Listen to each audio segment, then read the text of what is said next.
Hello बच्चों, let's read the question. The RMS value of the electric field of the light coming from the sun is 720 Newton per coulomb. The average total energy density of the electromagnetic wave is. Okay, so हमें RMS value of electric field हमें given है. RMS value of electric field is given as 720 Newton per coulomb. ठीक है, हमें क्या find out करना है? Average total energy density. अब देखो जो टोटल एनर्जी डेंसिटी होगी that would be equals to half eps naught E naught square. The E naught is the amplitude of the electric field. ठीक है, एप्स नॉट है ये.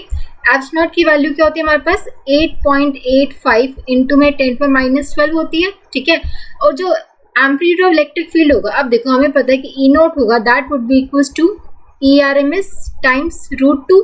ठीक है, जो RMS value of electric field होगी that would be equals to E naught by √2, right. So यहाँ से E naught would be equals to ERMS times √2. ठीक है, तो यहाँ पे ERMS की टर्म से अगर मैं लिखूँ तो E नॉट को मैं लिख सकती हूँ ERMS √2 का स्क्वायर. √2 का स्क्वायर आ जाएगा 2. ठीक है, तो 2 बाहर ले आई मैं, ERMS स्क्वायर. तो 2 से 2 कैंसिल, तो ये आ जाएगा एप्सिलॉन नॉट ERMS का स्क्वायर. अब देखो वैल्यूज पुट कर दो, ये हो जाएगा 8.85 इंटू में 10⁻12 इंटू में ERMS की वैल्यू कितनी है? 720 का स्क्वायर. ठीक है, तो 8.85 इंटू में 10⁻12, इसको मैं लिख सकती हूँ 72 का स्क्वायर इंटू में 10⁻2 हो जाएगा. ठीक है, ताकि 10 का फैक्टर मैंने बाहर निकाल लिया.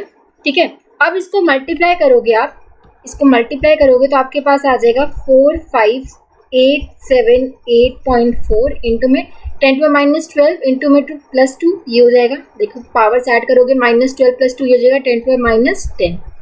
ठीक है, अब देखो ये इसको हम इस तरीके से लिख सकते हैं 4.58 इंटू में 10⁻6 लिख सकते हैं. ठीक है, ये डेसिमल मैंने शिफ्ट कर दिया यहाँ पे, तो यहाँ पे 10⁻6 हो जाएगा जूल पर मीटर क्यूब. तो ये आपकी एवरेज एनर्जी डेंसिटी आ जाएगी 4.58 इंटू में 10⁻6 जूल पर मीटर क्यूब, जो कि हम देख सकते हैं ऑप्शन ए में गिवन है. Option A would be the correct choice. I hope आप सबको समझ आया होगा. Thank you so much.